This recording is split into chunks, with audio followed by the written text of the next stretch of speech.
Ah, je l'aime. Madame, merci.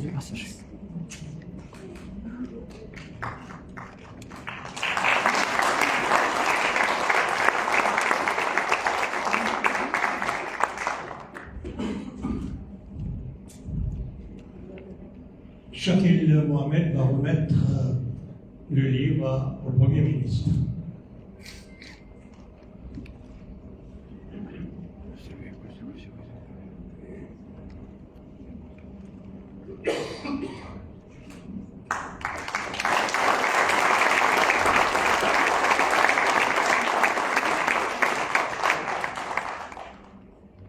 Et au vice-premier ministre, Paul Béranger.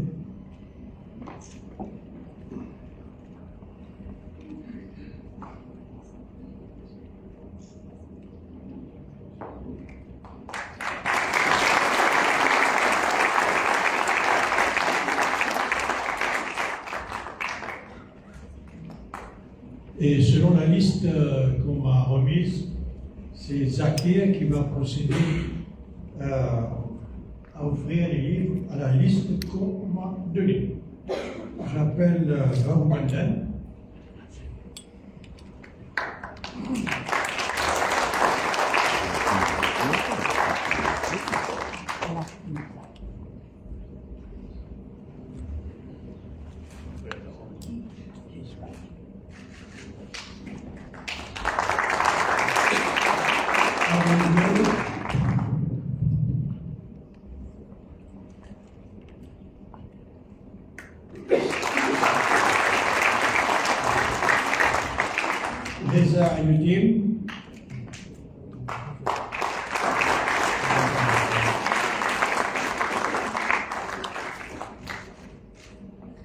Navin Ramgoolam,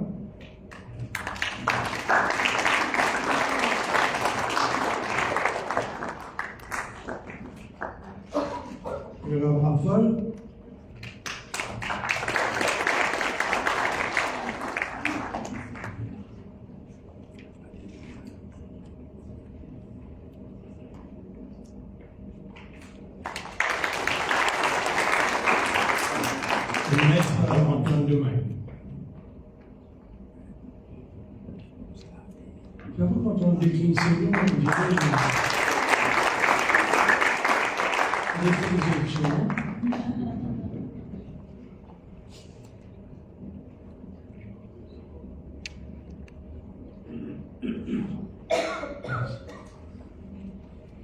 Le livre étant lancé officiellement, donc je demande officiellement au Premier ministre, le Navin Ramgoolam, de venir vous adresser la parole. Sous nos applaudissements, bien entendu.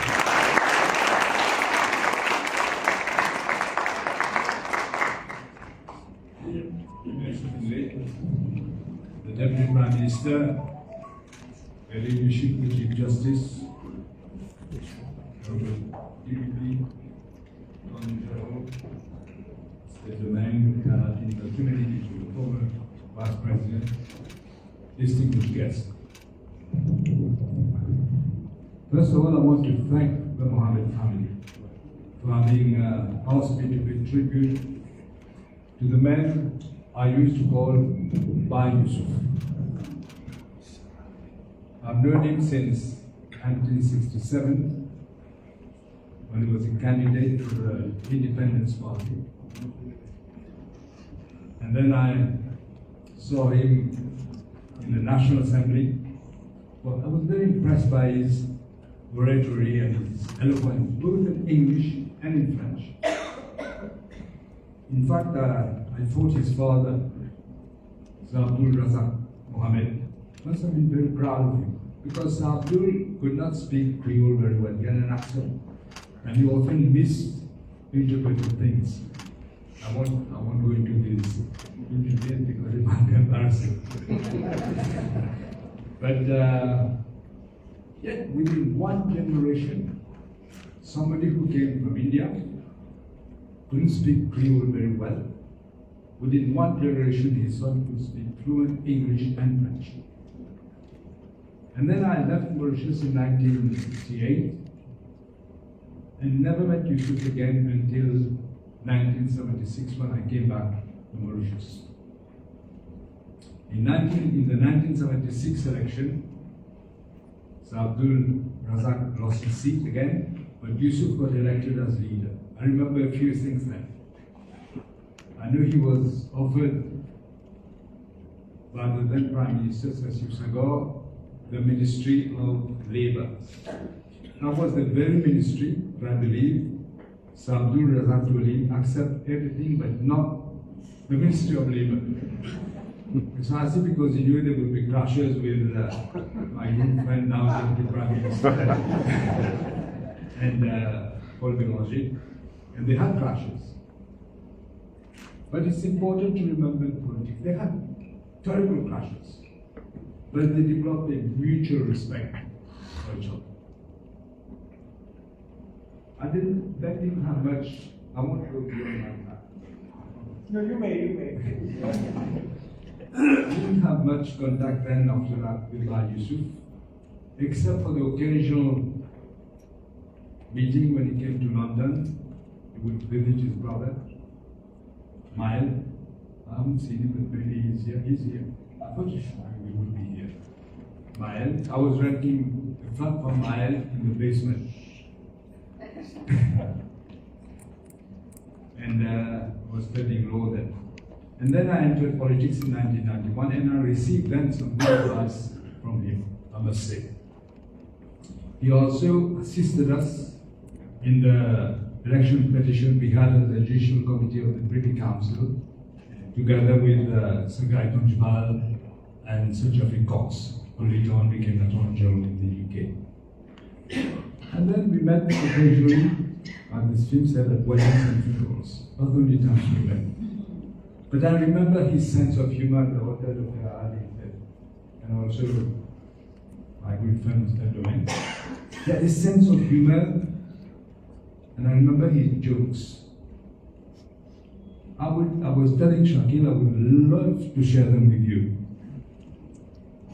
But I hesitate. I see the Lord Chief Justice, and Madam Chief Justice here. I hesitate. But Shakil tells me I can venture to tell you one of his jokes, but I will delete the expletives like Dixon did in the Watergate tapes. I remember I was at Dan Bima's father's funeral. He died after he was 100. And after seeing the body notice, we all came out. And there was a group of people. Kailash Parag was there, former president. And Yousuf said something to me that took me aback. He said, Prime Minister, I hope you don't mind my telling you this. But you must, your ministers are scared of you. I think you're too hard on them. It's not a good thing. You should let them say what they want to say. Because if you don't, then they won't tell you anything. Because when they're scared, they won't tell anything. I said to him, I didn't realize I was scaring him. It's like my friend DPM does with his people. But then Kailash Parag said to him, but Yousuf, you're giving advice to the Prime Minister. Why don't you say what Sir Yousuf Mohamed told you to tell him? And he said, no, that's an old story. I won't go into it. So we also know, we want to know what did Sir Yousuf Mohamed tell you to tell him. And then he told us. He said, when he was a minister in cabinet, first time, he wanted to show to Sir Yousuf Mohamed that he was very diligent, that he was reading all his papers. Some people don't read their papers. But he wanted to show that he was reading everything. So when the cabinet papers were discussed, he would have an opinion on every paper, be it agriculture, be it whatever. So he said, Sir Yousuf Mohamed looked at him, but didn't say anything. And he thought he had impressed Sir Yousuf Mohamed. So the next meeting, he did the same thing. He spoke on every paper. Against us, Sri said nothing. In the third cabinet meeting, he again started expressing himself. And he said, Yousuf took his glasses off, put it on the table, and said to him, young man, you seem to have an opinion on everything. He said, yes, sir, I've read all the papers. He said, listen to me. I've got your two, guess what, in my hand. You have two choices. Either I crush them and then throw them against the wall, or I throw them against the wall and then crush them. What do you want? He said, from then onwards, you need to go on the paper. Destiny was happy that he volunteered, I must say, to assist Sahamin Mulal, my lawyer, and my friend Navin Ramgoolam, when I was arrested in 2015.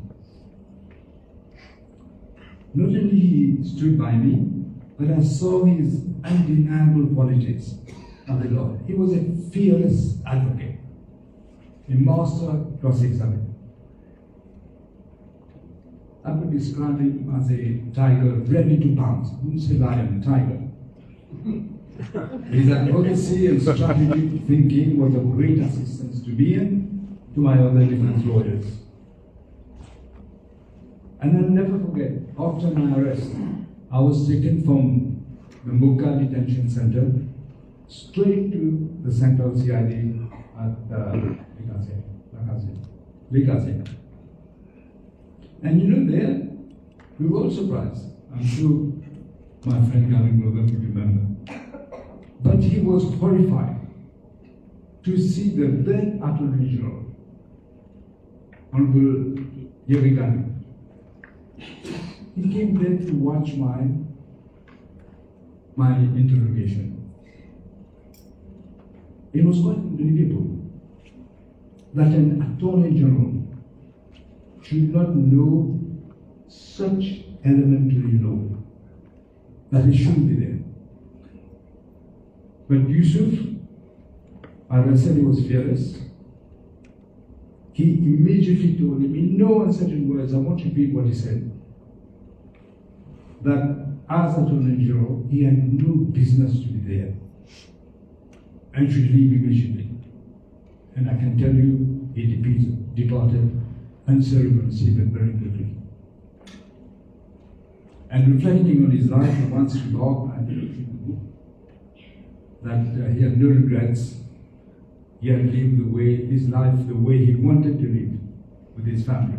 And that is the best way, I tell people. People worry about lots of things in life. But the best way is to do it like Frank Sinatra said. Live it your way. The story of Yousuf unfolds as he wished it to be told. A narrative shaped by his choices, his victories, and the quiet dignity in which he faced challenges. I remember when Shakil was arrested again on fake charges. He was there. I was there all the time. But he couldn't help it. The first time I saw him cry. I never saw him cry before. In Dr. Aladdin's biography, it tells the story of a man whose life work left an indelible mark on the political and legal landscape of Mauritius. It delves into his remarkable career, examining his role in shaping a modern democratic Mauritius. Yousuf Mohamed was not a merely bystander to history. He was an active participant in history. One who never hesitated to voice his convictions. Even my good friend, the Attorney General, would know when we were discussing my case, we had disagreements about strategy. In tracing his career, his life, I think Dr. Aladdin has sought to capture the essence of what made Yousuf a towering figure in Mauritian society. history will remember him as a man who had a passion for justice, who defended freedom and upheld the values of a multicultural and a diverse nation. His brilliance as a lawyer earned him his national acclaim, and his contribution to the legal profession remain unparalleled. To me, he was a legal, if you ask me for one word to describe him, he was a legal luminary.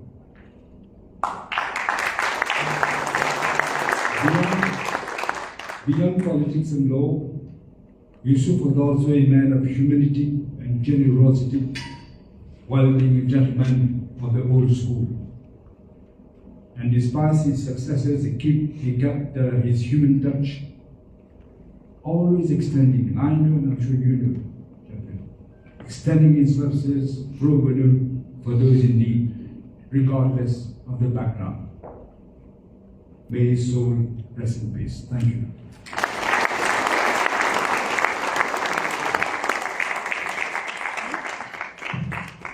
Merci, Monsieur le Premier ministre.